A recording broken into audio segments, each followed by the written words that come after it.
जानी औरत की पहचान। शादीशुदा बदचलन औरत की 5 ख़ास निशानियाँ। अनमोल बातें मौलाना जलालुद्दीन रूमी रहमतुल्लाह अलैह। बदचलन औरत अपने शोहर से बात बात पर दंगा फसाद करती रहेगी। रात के वक़्त मुंह शोहर से दूसरी तरफ करके सोएगी। जिस वक़्त तक शोहर घर में रहे ऐसी औरत के माथे पर बाल पड़े रहते हैं। जैसे ही खावंद घर से बाहर जाए इसका चेहरा खिल उठता है। गैर मर्दों के सामने मुस्कुराती और हंसी मजाक करती है।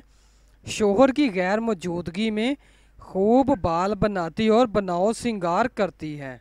घर के दरवाजे और खिड़की पर खड़ी रहना, बाहर के लोग खासकर मर्दों को देखकर खुश होना, इनकी तारीफ़ें करना, इनका नाम याद रखना, शोहर के बोसा देने पर गालों को जल्दी से साफ कर लेना। कहते हैं कि कदीम ज़माने में एक रईस की बेटी घोड़ा सवारी के दौरान घोड़े से नीचे गिर गई और इसके कूल्हे की हड्डी अपने बंद से जुदा हो गई। लड़की के बाप ने बहुत से हकीमों को इलाज करवाने की कोशिश की कि हड्डी को वापस अपनी जगह पर बिठाए, मगर मुसीबत ये थी कि लड़की किसी हकीम को अपना जिस्म छूने की इजाज़त नहीं देती थी। बाप ने बहुत इसरार किया कि बेटी हकीम को शरीयत ने भी महरम करार दिया है, लेकिन बेटी किसी तरह राज़ी नहीं हो रही थी और दिन ब दिन कमज़ोर होती जा रही थी। आखिरकार लोगों ने मशवरा दिया कि शहर से बाहर एक बहुत हाजिक हकीम रहते हैं, इनसे मशवरा कर लें। वो शख्स हकीम साहब के पास गए और अपना मसला बयान किया तो हकीम साहब ने कहा कि एक शर्त पर मैं आपकी बेटी के कूल्हे को हाथ लगाए बगैर वापस बैठा सकता हूँ। वो शख्स कहने लगा कि जो भी शर्त होगी वो कबूल करने पर आमादा है। हकीम ने कहा कि शर्त ये है कि एक बहुत मोटी ताज़ी गाय मेरे लिए ला दो तो मैं इलाज कर दूंगा। आपकी बेटी का वो शख्स बहुत भारी कीमत पर शहर की सबसे सेहतमंद गाय खरीद कर हकीम साहब के घर ले गए। हकीम साहब ने कहा कि आप अपनी बेटी को परसों अपने साथ ले आएं, उसी दिन अल्लाह तबारक ताला के हुक्म से इसका इलाज कर दूंगा। जब वो शख्स चला गया तो हकीम साहब ने अपने शागिर्दों से कहा कि 2 दिन तक ना गाय को घास का एक तिनका खिलाया जाए और ना पानी का कतरा पिलाया जाए।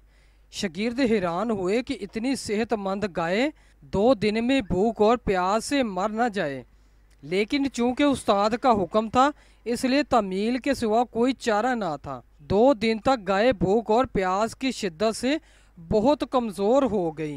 दोपहर के वक़्त वादे के मुताबिक वो शख्स अपनी बेटी को चारपाई पर डालकर हकीम साहब के पास ले आया। हकीम साहब ने लड़की के वालिद से कहा कि अपनी बेटी को गाय की पीठ पर बैठा दें। सब बहुत हैरान हुए, लेकिन हुक्म मानने के अलावा और कोई रास्ता ना था। लड़की को गाय की पीठ पर बैठा दिया गया। अब हकीम साहब ने अपने शागिर्दों से कहा कि लड़की के दोनों पाँव गाय के पीठ के गिर्द रस्सी से बांध दें। ये काम होने के बाद हकीम साहब ने शागिर्दों से कहा कि अब गाय के सामने घास और दूसरी खुराक डाल दो। गाय 2 दिन की भूखी प्यासी थी, जल्दी जल्दी खाने लगी। हकीम साहब ने इसके सामने पानी बड़ी बाल्टी में बहुत सा नमक डालकर रख दिया और गाय तेज़ी से पानी पीने लगी। पानी में नमक की आमेज़श ने प्यास की शिद्दत और बढ़ा दी तो गाय ने एक साथ बहुत सा पानी पी लिया। घास और पानी ने गाय का पेट फुलाना शुरू कर दिया और लड़की की टांगों पर दबाव इतना बढ़ा कि वो चीखने लगी। अचानक कड़ाक की आवाज़ आई और लड़की शिद्दत दर्द से बेहोश हो गई। हकीम साहब ने लड़की को गाय से उतरवाकर इसके वालिद से कहा कि आपकी बेटी के कूल्हे की हड्डी अपनी जगह पर वापस बैठ गई है और ये गाय आज से मेरी है। ये कोई और नहीं बल्कि हकीम बो अली सीना थे, जिनका बाद में चहार धानग आलम में नाम मशहूर हो गया।